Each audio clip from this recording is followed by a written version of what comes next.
All right, brothers and sisters, welcome to the House of Labor tonight for a great forum with one of our presidential candidates. We've had a lot of them visit our house here. Tonight, we'd like to welcome former Secretary of Housing Julián Castro, along with the event is sponsored by AFT. The national president for AFT is here, Randy Weingarten, along with Rich Miller from AFT and Tom Bird from NARA. So, without further ado, I'd like to pass this along, and we'll get started. I also want to pass a welcome on to the members here today. We have quite a few NARA members here in the crowd today. It's good seeing you all. They should be standing room only here today, but a lot of the folks may not have known about this event. But nevertheless, thank you for coming. I'm happy to address you this afternoon and welcome all of you who are here. You make a difference for all of us. It shows you're interested, it shows you care, and I'm very appreciative of the fact that we were able to host this. But I also want to take a moment to thank some of the people who helped put this together. You just met Rusty McAllister, the Executive Secretary. We would not have this space if not for Rusty. So I want to, again, publicly thank Rusty. Of course, we're associated with the Central Labor Council, and Debbie Burko helped put this together through the Central Labor Council. Thank you, Debbie. You already met Tom and Sue Bird, the leadership that we have under the Alliance for Retired Americans here in Nevada. We have one staff member that went out of her way to move all these chairs in and out. Wendy. Wendy did this, and I want to thank her. And of course, we have the working part of AFT, who is here all week with me, Joe Dennison. And thank you so much, Joe, for all of the work that you did to put this together. And of course, our newest member on the UFT team, Carmen Alvarez. Carmen, get up. Say hello. She's going to be seen with a lot more of you in the future. Now, I'm going to introduce Randy. I had the privilege and honor to serve as Randy's vice president back in New York, as the vice president of the junior high school and middle schools. It was one of the great moments of my life. I also had the life change experience on teaching during the late 50s when we put together the UFT by having the day strike. And I want you to know we've come a long way in carrying out the slogan, that yes, we can, being our motto for this union. And I'm very pleased to be part of that. Randy has, through word and deed, performed the miraculous growth of this union to over 1 million, and we're all privileged to serve her as her troop. And I'm glad that she's here today to address you. Randy, through her sacrifice and her vision. Thank you.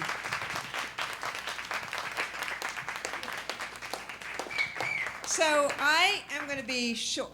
I'm not. Oh, is that my phone? Whew. Sounds like my phone. I was like, that should have been like my phone. Did I not? I'm teasing you. You can have your phone on anytime you want. So I'm going to be short, not just because I am short, but I want actually to make sure that people have the opportunity to hear from a really good guy. And so the Secretary of Housing, we talked earlier before about, frankly, how important things like housing and transportation are. How important it is if you, and there are a lot of retirees in this room, bless you, how important it is that the package, the bundle of benefits that happen when you're in a union is that you fight for, decent benefits, a decent wage, a decent retirement security.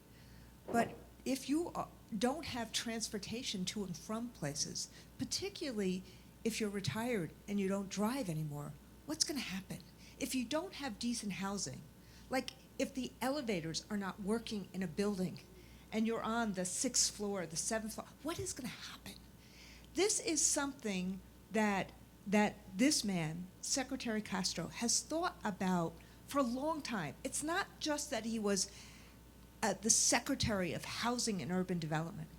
It's that he was born of an age with a mother who was a community activist, who understood what government could do if government worked well, who understood the need to have a public sector and yet have community activists who were doing the check and balance, like so many of you in this room, like what we do as a union movement, who understands what it means when you say $15 as a minimum wage is absolutely essential, who understands the purpose of public education.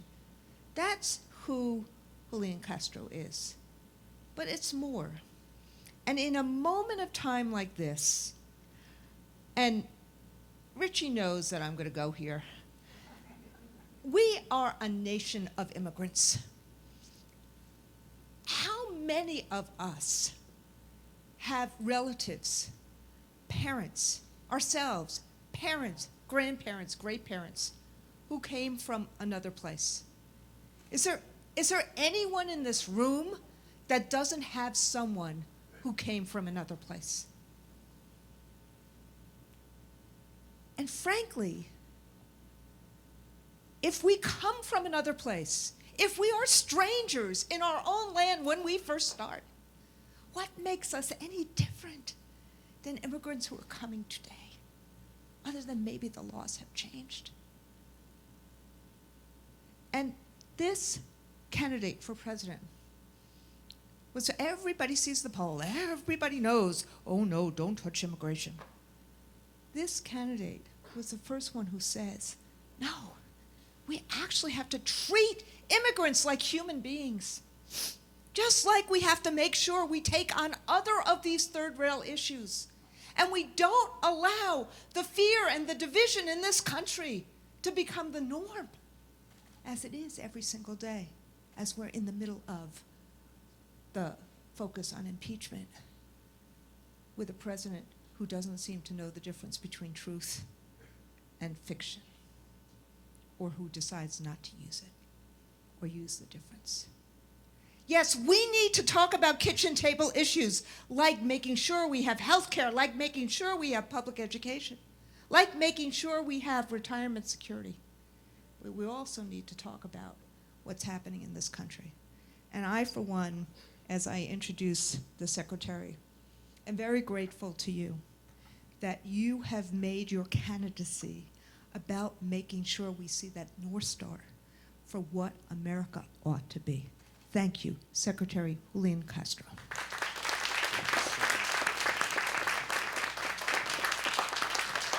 Thank you so much. Thank you all very much. Randy, thank you so much for that introduction, but much more importantly, thank you for all of your leadership and the way that you have been bold and fearless on so many of these issues, the way that you have expanded the ranks of the AFT over the years, and that has meant a better quality of life for teachers, for nurses, for others. That has meant more prosperity for Americans who deserve it because they're working hard for it and that they're able to reach their dreams. So gracias for that, and thank you for having me. Yeah, that's right. To Rich and to Tom, thank you for your leadership as well and fighting the good fight over the years. And to all of the members who are here, gracias. Thank you for having me. I want to begin by apologizing. I'm a little bit under the weather. That's why my voice might sound a little bit off.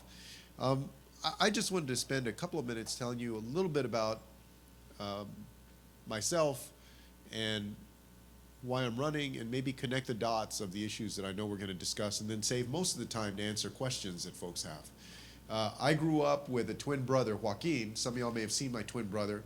He's the one with the beard these days. You'll see him on Wolf Blitzer's show or MSNBC. He represents the 20th Congressional District of Texas. We grew up with my mother and my grandmother. My grandmother had come over from Mexico when she was 7 years old as an immigrant with her little sister because her parents died. She ended up on the west side of San Antonio with her closest relatives, worked as a maid, a cook, and a babysitter because she never finished elementary school. Raised my mom as a single parent. My mother raised my brother and me as a single parent and also was involved in the old Chicano movement of the late 1960s and early 70s and also fought for women's empowerment. My brother and I are proud products of the public schools of San Antonio, Texas, and had the opportunity to go off and by the way, my father was a public school teacher for 31 years in the public school districts down there. My wife has been a public school educator for 16 years. So as you can imagine, I value our public schools and the teachers who are there and those who have retired. But I think it's amazing that just 2 generations after my grandmother got here as an immigrant with almost nothing, and I bet you can tell this story in your family as well.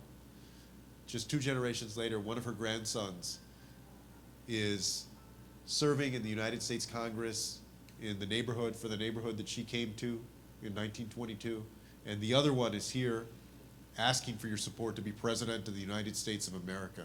That is the American dream. That is the immigrant experience. And I'm in politics because I want to make sure that that kind of opportunity is available for everybody in our country, no matter who you are. You know, we were talking a little while ago about connecting these dots of the different issues that we're going to talk about and that people in this country are grappling with every day. I got elected to the city council in San Antonio when I was 26 years old, and probably, you know, a few months or a year after I got elected, I was in a neighborhood meeting. And there were probably about the same number of people, I don't know, 40 or 50 people. And after the meeting where we were talking about the budget for the next year, the city budget, a woman that must have been in her late 30s or early 40s came up to me and she asked if I could get money for sidewalks for the street that her mother lived on. She said that her mom had been living on that street for like 3 or 4 decades and had recently been diagnosed with diabetes. And her doctor had told her, had advised that she should walk around the neighborhood to improve her circulation. But the woman told me that her mom couldn't safely walk around the neighborhood because there were no sidewalks. It wasn't safe. And for the first time, as a young policymaker at that time, the light bulb went off of how all of these things are connected. Something as basic as sidewalks, basic infrastructure, with somebody's health, with the safety of a neighborhood, and the overall quality of life of a community. And so when we think about healthcare that is related to jobs and education and transportation, as Randy said, and our environment, the fact that y'all know well that too often times the people that take it the worst when we see the impact of climate change are poor people living in neighborhoods that are the most vulnerable places, where it's the 9th Ward or other places. And so what I believe that we need to do in the years to come as a country is work tirelessly so that everybody can reach their dreams, and to do it in a way that connects those dots. That's what I've been doing in this campaign, speaking up for the most vulnerable communities and for the middle class and folks like my family that worked hard over the years. I grew up with a mom that was struggling to pay the rent and worried about whether we were going to be able to afford the light bill. And I used to hate grocery lists because I could see how small the list was, that when we were going to go into the grocery store of what you could get. And she was also trying to support her mom, my grandmother, that lived with us. And I think about all of those families out there that are struggling. I remember my grandmother who had Medicare and had type 2 diabetes. And right before she passed away, she had to have one of her feet amputated, which, as y'all know, is not uncommon for severe diabetics. But that whole time she had Medicare. I want to make sure that it's there for the people who need it, that we strengthen it, and that we expand it to anyone who wants it, and ensure that somebody that wants a private health insurance plan, if it's a solid, strong plan, and they want to hold on to it, that they can hold on to that too, that we can achieve both of those things. Those are the types of things that we've been talking about in this campaign, and I look forward to a conversation about what we need to do to ensure that we move forward in a country where everybody can prosper, because there is going to be life after Donald Trump, believe it or not. You know, and as you know, that may come on January 20th, 2021, or before then. But there is going to be life after Donald Trump, and what I'm interested in is the America that we can become when we work together, so that everybody can reach their dreams. So much. Let me see if there's, yeah.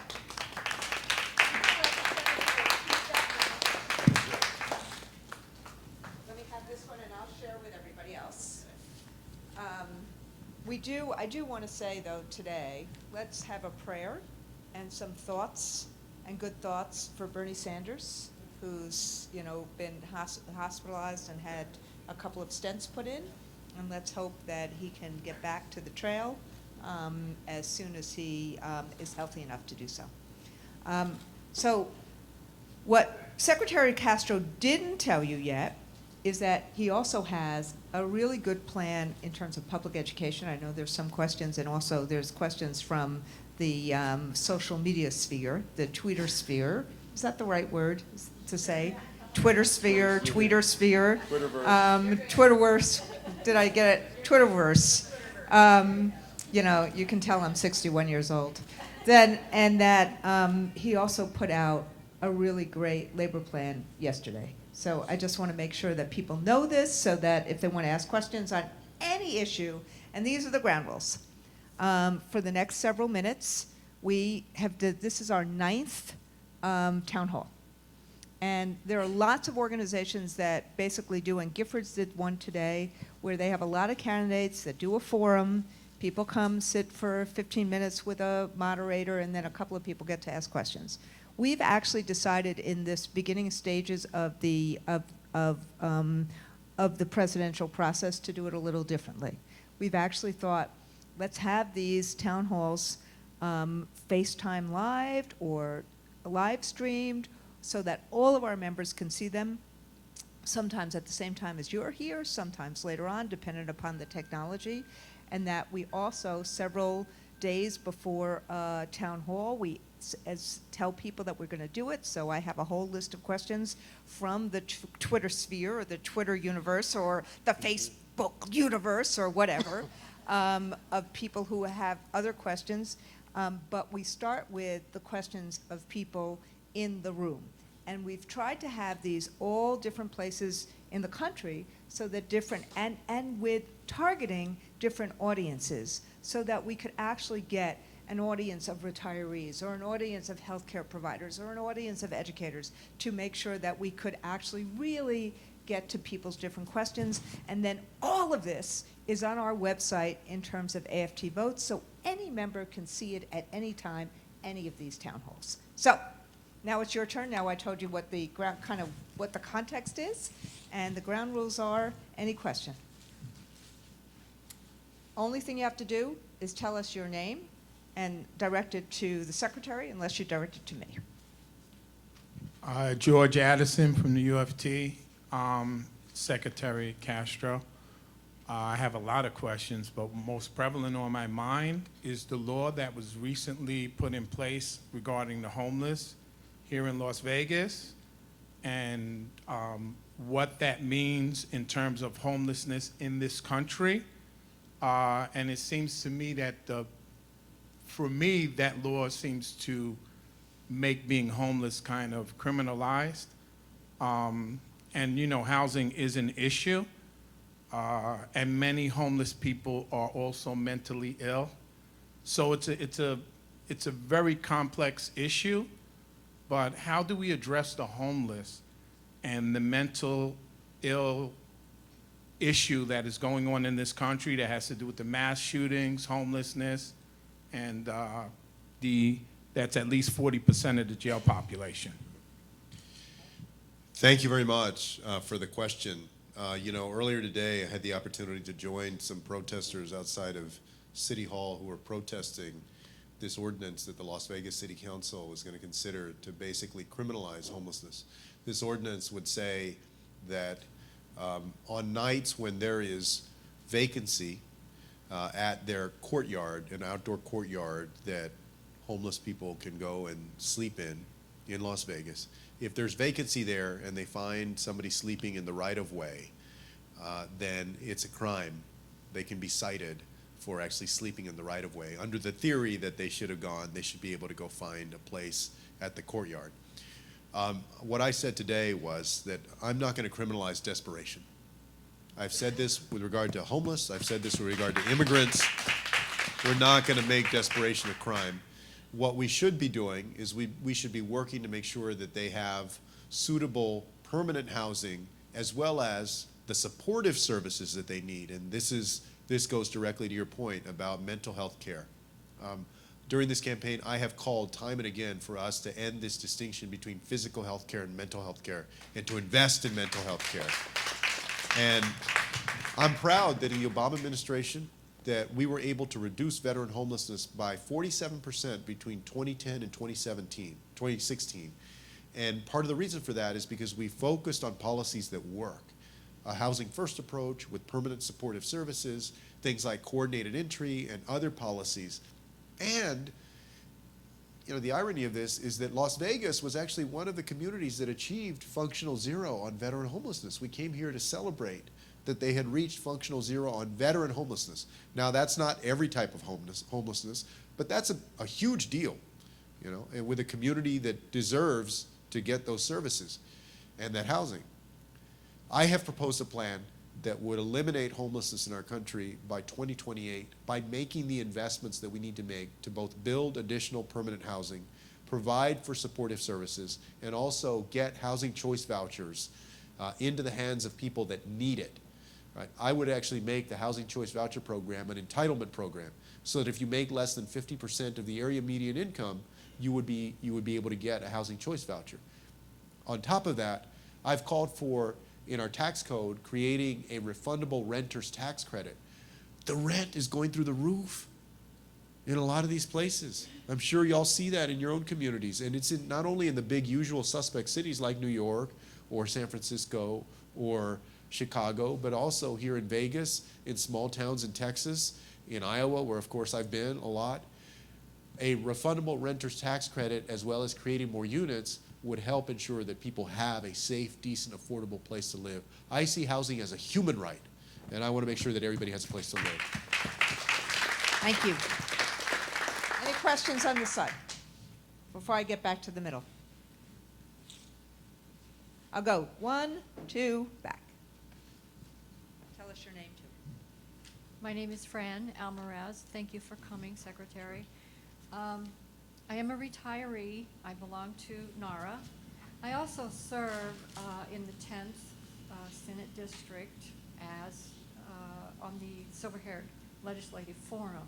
So I do work with a lot of seniors. My question is about Social Security. Many seniors that I work with live on $700, $800 a month. Yeah, they try. As president, will you see that the COLA, which is so minimal, whenever people get the COLA, they lose it in the Medicare. They need raises. They've worked their whole life. And I want to know, as president, what do you have in your arsenal to help with Social Security? Thank you very much for that question. And as I mentioned earlier, I grew up with a grandmother that I watched. She was on Social Security. She was on Medicare. That's what she depended on. I know when I was a councilman walking my neighborhoods there, I would knock on doors, and we had a lot of senior citizens. They were on a fixed income. A lot of them, they had some kind of program like Meals on Wheels that would deliver meals to them, or they would go to one of the 80 different centers that we had in San Antonio, churches and other centers that would give congregate meals, serve lunch to senior citizens. We need to make sure that we strengthen Medicare and Social Security. And I would do that with Social Security by making sure that the Social Security Trust Fund is solvent, from here to eternity. Some of the things that we need to do, for instance, are we need to raise the cap on the payroll tax. It's overdue. We can help ensure that Social Security is stronger. We have baby boomers that are turning 65, as folks know, at record numbers, because that's a huge cohort, that generation. And let me connect the dots here for a second to this issue of immigration. I've been saying this throughout this campaign. What's happening right now in America is that as our baby boomers who earn Social Security and absolutely should get it, as they turn 65, they're drawing on the Social Security Trust Fund at a record rate. At the same time, as you all know, there aren't as many workers per recipient as there used to be. More people have left the workforce. And last year, we had the lowest birth rate in this country in like 30 years. We see other countries like Japan that have grappled with an aging workforce and unable to replenish that with a young, healthy, vibrant workforce. So part of the answer to that is the Social Security, is our payroll taxes, but the other part is creating a younger, healthier, vibrant workforce with smart immigration policy, right? Where you have young people that are here, that are willing to work hard, that have good values, that are going to help make, of entrepreneurialism, that are going to help make communities stronger, and are able to help provide for a healthier Social Security Trust Fund. So as president, what you should know is that I will be very vigilant to make sure that we invest in Social Security, that it is there for the long term, that we keep that promise, and that I'm always looking for how we can smartly and reasonably connect these dots, whether it's with immigration or other policy, to strengthen that Social Security Trust Fund and deliver on the promise that we've made to our seniors. Anyone on this side? Yes. And then I'm going to go to you. Hello, everybody. Hi, my name is Diane Bishop. How do you do? I've been very concerned about religious rights, and we just saw 26,000 children in New York State excluded from school. It's extremely troubling to me, and I've been looking and seeing what's happening across the country with legislation for increased, more mandates. In California, we see SB 276 was just passed after SB 277 a few years ago, and it's so terribly troubling on many levels, and I certainly can't get into it at this point, into the whole issue, but I was hoping to understand your position on medical freedom, bodily sovereignty, and religious rights for Americans, all Americans. Yeah. Thank you very much for that question. I grew up Catholic, and my mother went to 16 straight years of Catholic school, and my brother and I went for 1 year. 1 year. But we grew up with faith as a part of our lives. And I celebrate people of faith. I think that in many ways faith has made our country strong and is part of the story of America. And faith helps deliver people through hard times in very important ways. I mean, I can't tell you how many folks over the years that I've talked to when I was a city councilman and then when I was mayor. It's clear that faith has done something very special in their lives. I know under our Constitution that we always have this balancing act that we have to make to allow the freedom of religion and belief, and frankly, people who choose not to believe, because there are some who choose not to believe. And also, though, allow for individuals, no matter who they are, to be able to live their life. For instance, some of the things that have troubled me about the Trump administration are rolling back to create exemptions to allow some people to be discriminated against, whether it's the LGBTQ community or others, under a religious exemption. I actually believe that the ability to go and shop or find an apartment or a home or get a loan should not be impacted by your identity. And sometimes that's in tension with people's religion. And so I want to make sure that we can respect people's religious beliefs, but also that everybody in our country is treated the same so that we don't have second-class citizens. I also believe in a woman's right to choose, in reproductive health care and reproductive justice. At the same time, a person's right to choose what's put into their body and the bodies of their children, especially considering some of the issues that are very complex. So let me also just say that as the AFT, as the teachers union, I'm going to say teachers union and nurse union right now, There you because go. I think both of them, and you will, I think you will disagree with me, but I just want to be very respectful here. We actually do believe in vaccinations and do believe that if there is an issue in terms of the medicine that somebody can get sick from somebody else, that those vaccinations have to be honored. And that's why we've taken a position as the AFT, as NICET, as our locals in New York, based upon listening to our nurses, listening to the best medical testimony we have right now, that we don't want to put anybody else in harm's way. So that's why we've taken that position.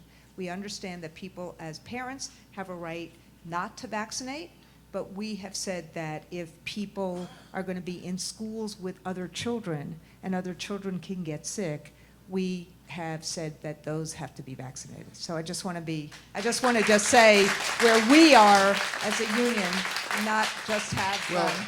and I hope that we can have a conversation. Sure. Because I feel that there is the transparency that is needed for people to really understand the issue. Right.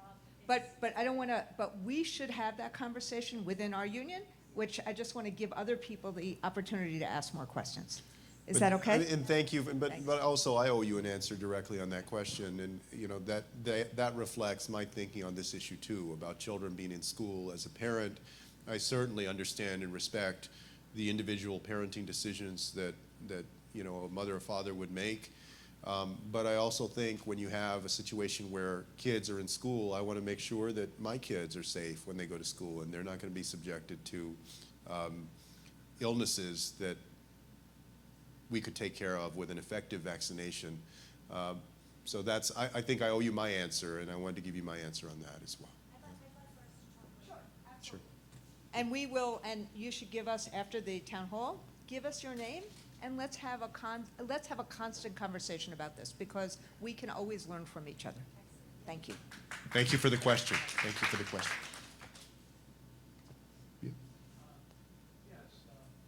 Ah, no, he's calling. All right, all right. That gentleman first. My name is Jack Levine. I'm Vice President of AFTVotes Retirees Subchapter 153. And first of all, I want to thank the AFT for allowing me to attend their meeting. I'm going to And- tell Lee you said that. I'm going to tell Lee Saunders you said that. And thank you for being here, Secretary Castro. I'd like to ask you about prescription drug coverage. And it's very interesting that when you were talking about your time as a city council member, that you were addressed by somebody seeking help because they were diabetic. I'm a diabetic. There are many of us, unfortunately. I was diagnosed in 1998, and by 2006, it was necessary for me to go on insulin in order to preserve the quality of my life and my health. Back then, insulin was expensive. I had coverage through my union, and still it was costly, but not near what it's exploded to today. Yeah. it's become a horror. It costs me alone for insulin $3,000 to $5,000 out of my budget a year to get my insulin, and I've read terrible stories about people who have had, thank God I haven't had to, but people who have cut back because they can't afford it and died as a result, and that's shameful. I've heard you speak before about talking to, having Medicare talk to, you negotiate with the drug companies. The negotiations, unfortunately, as you well know, will have to be tough. There will have to be reasonable and fair limits set on how much drug companies can charge, especially for seniors seniors as a group, the largest percentage of seniors require medications that many of the younger people don't require because they're younger, stronger, healthier, and as you grow older and age takes that away from you and you have to rely on medication. I would like to know what your vision is to be able to have effective negotiations and possibly sanctions for violating any of the terms of those negotiations with the drug companies. Thank you. Thank you very much for that. And as I mentioned, the grandmother that I grew up with was constantly on insulin, and I don't believe that the profit motive of big insurance companies or big pharma should ever determine whether somebody gets health care and the medication that they need. I think it's a shame that people here in Nevada and in my neck of the woods of Texas have to go to Mexico to get some procedures done and to get medication, or people, when I go up to New Hampshire, talk about going to Canada to get their drugs. It's also a shame that it costs 10 times as much for insulin in the United States as it does in Canada, and that these drug companies basically jack up the prices because they can. Y'all remember that EpiPen from a few years ago, right? Where all of a sudden it went up, more than 100%, 200%. Insulin has gone up 3 times in the last decade or so. So here's what I would do. Number one, I do support direct negotiation on drug prices with the federal government and these drug makers. Those do have to be tough. I believe that we can get much better drug prices than what we're getting now. I'm disappointed that there has not been the support in Congress to do that. I'm also disappointed that the importation of medication from certain countries that have good standards, like Canada, has not been allowed. I would seek that. In addition to that, I would close certain patent loopholes that let these companies re-up their patents and keep certain drugs out of the generic market that would make it cheaper for people to afford. And I would hold drug company executives accountable, including in a criminal court, if they engage in activity that defrauds consumers or that in some other way breaks the law, and that we need to set an example that they are not above the law. In that way, I believe that we can move our medication to a system that is affordable, that does not cause a lot of panic and anxiety every month when people wonder whether they're going to be able to afford it or not, and at the same time maintain consistently great quality of the medication for people, which we also, of course, have to make sure is there. We're going to do one more. Did I lose my, I lost my mic. We're going to do one more question from in the room, this gentleman, and I'm going to do, you get to do your question first here. Oh, good, John. Good, Joe.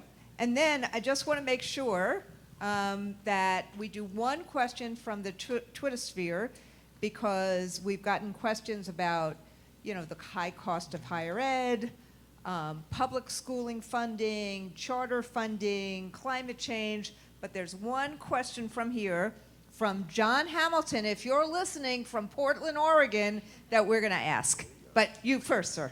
Hi, yes, I have a grandson who's in his early But where are Third. your name? Mike Cranish from New York City. I was a member of the Teamsters from the Housing Authority there.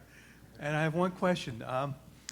We tried to use the exchange for my grandson, and the Medicare exchange, the Obamacare exchange, was so complicated and so expensive that it actually didn't pay for us to do it. I mean, it was much easier for us to just say to our grandson, if there's an emergency, we'll just pay out of pocket. But the exchanges are so expensive, and the system is hard to navigate. I understand that for an older person who has a serious medical condition, it might be a really godsend, but for many younger people in their 20s and 30s, it's almost useless. Appreciate the sharing your story, your grandson's story. You know, this is one of the reasons that we need to build on the ACA and get to a system that is based off of something that we know works, that we need to improve with Medicare, but that we know actually works.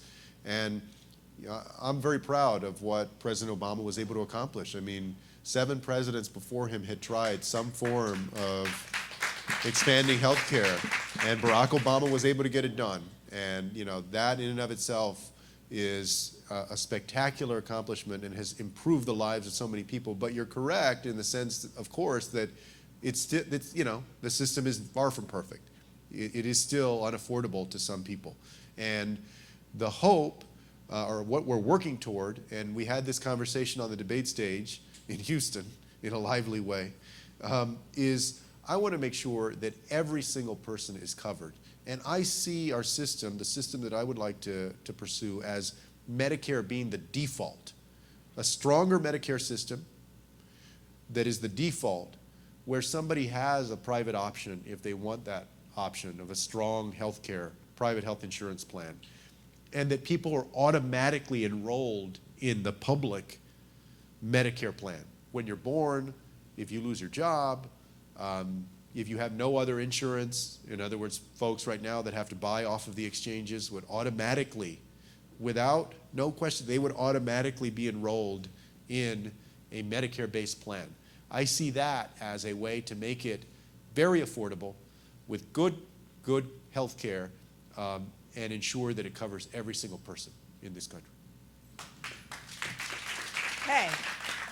So I want to just say the last question, which is either the hardest question you're ever going to get or the easiest question you're ever going to get, which is name the most important issue to you and what do you propose as a solution to that issue? Yeah, that probably goes in the question of, because of hardest, because there's so many. But I guess maybe the way I'll answer that is to say, and I obviously think it's extremely important, but the whole reason that I got into politics in the first place was this issue of educational opportunity, because I felt very blessed with educational opportunity, and I saw that as a real key for being able to reach my own dreams. And I want to do everything that I can to improve our public education system, invest in it, so that every single child can reach his or her dreams in the years to come. And so, you know, if somebody told me, you know, you can spend the rest of you're going to have to spend the rest of your life working on one issue, what issue is it that you would work on? It would be making educational opportunity real for every single American out there. Right? So I just want to say, as I say thank you to Secretary Castro, it's not easy to be on the campaign trail, and it's really not easy to be on the campaign trail when you got the sniffles and when you don't feel as great as you want to feel. This is one of those days, yeah. And so I just really, really, really want to thank the Secretary for being with us, for being at our 9th Town Hall. Gracias. And wish you, Thank you. the best of luck Thank in you this very much. journey that you're taking on behalf of all of us. Thank you very, Thank you, very ma'am. much. And thank you Thank very you. much Here we for go. being here today. Thank you. Good to see you, Rich.